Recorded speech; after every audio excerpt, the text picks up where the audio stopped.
ભાવનગર જિલ્લાનું પરવડી નામનું નાનું એવું ગામ, એ ગામમાં રહે 7-8 વર્ષનો એક ગરીબ ઘરનો દીકરો. એના ગામની શેરીમાં સુરતનો એક શેઠિયો નવી નીકળેલી મારુતિ કાર લઈને નીકળ્યો.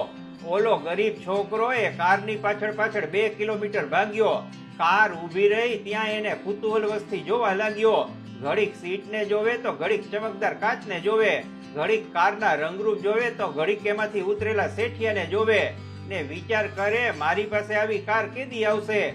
છોકરો મોટો થાય છે, બહુ મોટો થાય છે. આજે એની પાસે ફરારી કાર છે, જે એણે સચિન તેંડુલકર પાસેથી રોકડા રૂપિયા ગણી દઈને ખરીદી છે. ઉપરાંત તેની પાસે આજે Audi, Mercedes S class, BMW, Jaguar જેવી તમામ લક્ઝરિયસ કારોનો કાફલો છે. 80 ના દાયકાની આ વાત છે. પરવડી ગામમાં બટુકરાય દામોદરદાસ દેસાઈ કરિયાણાની નાની દુકાન ચલાવતા હતા. એને 4 દીકરીઓ અને જયેશ નામનો 7 ફૂટનો એક દીકરો. ટૂંકી આવક અને 7 માણસનું કુટુંબ. ભણતા ભણતા જયેશ બટેટાની પતરી વેચીને થોડા ઘણા પૈસા કમાઈ લેતો. છતાં ગરીબાઈ એવી કે ક્યારેક સાંજનું ખાવાનું નસીબ ન થતું તો વળી ક્યારેક શિરામણ વગર મજબૂરીમાં ઉપવાસ કરવો પડે એવા દાડા જોવા પડતા. એકનો એક દીકરો હોવાથી માવતરે પેટે પાટા બાંધીને જેમ તેમ કરીને જયેશને ભણાવ્યો. ખાસ કોઈ મોટી ડિગ્રી નહીં. બાપાએ કીધું, ભાઈ હવે લાગી જાવ કામે. બટુકરાઈની એક દીકરી ભાવના મુંબઈ સાસરે હતી. તેમણે દીકરીને ફોન કર્યો કે જયેશને મુંબઈ મોકલું છું, નાની મોટી નોકરીએ લગાવી દેજો. અનુભવના નામે મીંડું કોરી પાટીમાં એકડો ઘૂંટવાનો હતો. જયેશ મુંબઈ આવ્યો ને કોઈ ઓળખીતાની બોલ બેરિંગની દુકાનમાં માસિક 300 રૂપિયાના પગારે નોકરીએ લાગી ગયો. દુકાનમાં કામ કરવા ઉપરાંત શેઠ એને ઢોસા લેવા જવા માટે મોકલતા. તેને આ બધું ફાવ્યું નહીં. 6 મહિના નોકરી કરીને ભાઈ કંટાળી ગયા. Back to the pavilion. Jayesh પરવડી પાછો આવી ગયો ને બાપાની કરિયાણાની દુકાને બેસી ગયો પડીકા વાળવા. 4-6 મહિના ઘરની દુકાનમાં કામ કર્યું. દરમિયાન સુરતથી જયેશનો એક ડાયમંડ બ્રોકર મિત્ર ગામમાં આવ્યો. એને જયેશને કહ્યું, પૈસા કમાવો હોય તો આવી જા સુરત. જયેશે બાપાને પૂછ્યું, હું સુરત જાઉં? બાપા કહે, તને મુંબઈ મોકલ્યો હતો ને ખોટા રૂપિયાની જેમ પાછો આવી ગયો હતો. તારે સુરત જવું હોય તો જા, પણ સમજી વિચારીને જજે. જયેશે પિતા પાસેથી 500 રૂપિયા લીધા ને સુરતની વાટ પકડી. સુરતના બસ સ્ટેન્ડ ઉપર ઉતર્યો ત્યારે ગાડી ભાડાના પૈસા બાદ કરતા એના ગુંજામાં 410 રૂપિયા જ બચ્યા હતા. પણ ભાઈ, સુરત તો સુરત છે. દોરી લોટો લઈને આવેલા હજારો સોરઠવાસીઓ અત્યારે સુરતમાં ધનના ઢગલા ઉપર બેસીને લીલા લહેર કરે છે. જયેશે તેના મિત્ર સાથે નાના પાયે તેલનો ધંધો ચાલુ કર્યો ને ભાઈ, જયેશના ગ્રહો બદલાયા. બાપા કરિયાણાના ધંધામાં હોવાથી તેઓ ઓઇલના વેપારીઓના ટચમાં હતા. તેઓ દીકરાને તેલના ડબ્બાની સપ્લાય કરવા લાગ્યા. જયેશે એક ભાડાની દુકાન રાખીને તેલ વેચવા લાગ્યો.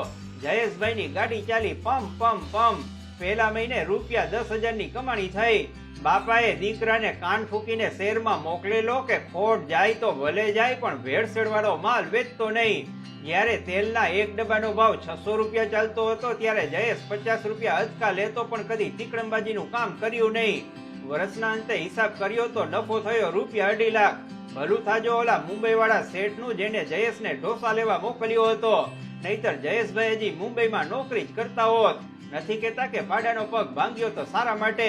જયેશે સુરતની માર્કેટનું તેલ જોઈ લીધું, તેલની ધાર જોઈ લીધી ને 1996માં રાજહંસ નામની ફિલ્ટર્ડ ખાદ્ય તેલની બ્રાન્ડ બનાવી.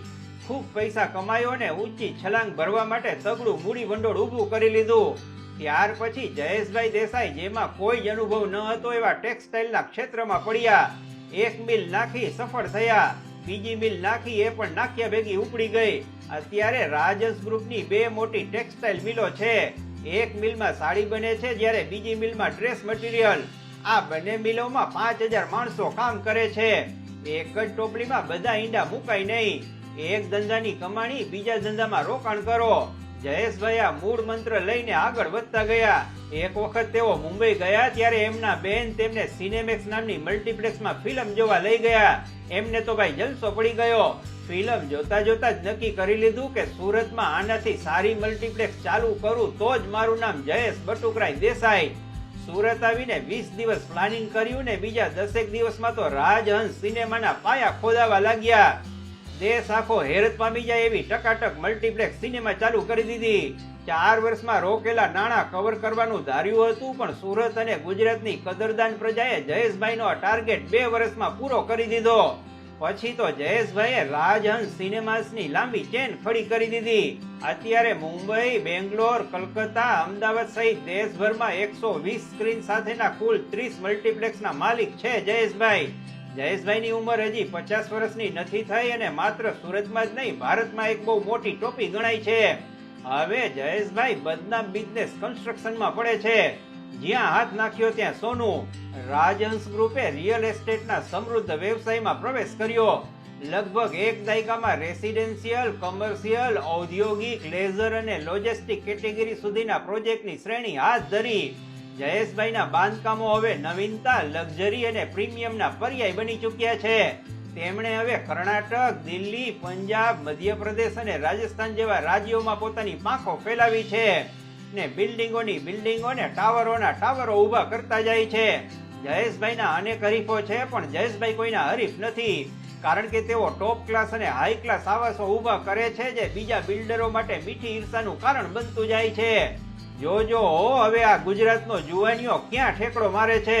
પરવડીમાં ક્યારેક પીપરમેન્ટ ગોલી ચગડતા જયેશભાઈ કેડબરી અને નેસ્લે ચોકલેટની હરોળમાં ઊભા રહેવાનું સાહસ કરે છે અને સફળ થાય છે. જયેશભાઈએ તેની સાથે કામ કરતા હેડ ઓફ ડિપાર્ટમેન્ટ પાસે સર્વે કરાવ્યો કે ફૂડ આઇટમમાં અઘરામાં અઘરો બિઝનેસ કયો છે. અભ્યાસના અંતે ખબર પડી કે ભારતમાં 10,000 કરોડનું ચોકલેટનું માર્કેટ છે, જેના મોટા ભાગના હિસ્સા ઉપર કેડબરી અને નેસ્લેનું આધિપત્ય છે. જયેશભાઈએ તેની ટીમને એવા દેશમાં મોકલી જ્યાં ઇન્ટરનેશનલ લેવલની ચોકલેટ બને છે.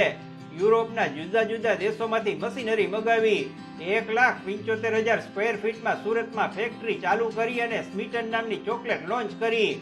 પ્રિયંકા ચોપડાને બ્રાન્ડ એમ્બેસેડર બનાવી. ત્યારબાદ એમાં એક પછી એક બ્રાન્ડ ઉમેરતા ગયા. આ ચોકલેટ અત્યારે દેશ વિદેશોમાં ધૂમ મચાવે છે. સ્ક્રીન ઉપર દેખાય છે, ચોકલેટનો ટેસ્ટ કરજો એકવાર, બાકીની બીજી બધી ચોકલેટોને ભૂલી જશો. હવે શું બાકી રહ્યું તો કહે રેસ્ટોરન્ટ અને 5 સ્ટાર્સ હોટેલ. જયેશભાઈએ ખાણીપીણીના શોખીનો માટે એન્જોય નામની 10 રેસ્ટોરન્ટ ચાલુ કરી છે ને બીજી 30 રેસ્ટોરન્ટ ખોલવાના છે. શિરડી, વિષ્ણુદેવી અને તિરુપતિ જેવા સ્થળોએ 5 સ્ટાર્સ હોટલ પણ ચાલુ કરવાના છે. સ્વર્ગસ્થ પિતા બટુકરાએ દીકરાને કહેલું કે દારૂ પીતો નહીં અને દારૂ વેચતો નહીં. આથી જયેશભાઈ દેસાઈએ એવા સ્થળોએ 5 સ્ટાર્સ હોટલ ખોલવાનું નક્કી કર્યું છે જ્યાં દારૂ વેચવાની મનાઈ છે. 3,000 કરોડનો કારોબાર કરતા જયેશભાઈ નવી પેઢીને ગાય વગાડીને કહે છે, પોતાના મન મગજમાં સફળતાને સ્થાપિત કરીને ઈમાનદારીથી મહેનત કરો, સંબંધો બનાવો અને પોતાના સહયોગીઓની સંભાળ લો. કશું જ અસંભવ નથી. મન હોય એ મલેશિયા જાય અને મન ન હોય એ માણાવદરે ન જાય. એવું જયેશભાઈ નહીં, પણ હું કહું છું. જયેશભાઈ હજી પણ એક ધંધો કરે છે, એની માહિતી અમે જાણી જોઈને આપી નથી. ટેકનોલોજીને લગતો અને બીજા અનેક મેન્યુફેક્ચર્સને ફાયદો કરાવી આપતો એ ધંધો કયો છે? શોધી કાઢો ને ઠપકારો કમેન્ટ. નમસ્કાર.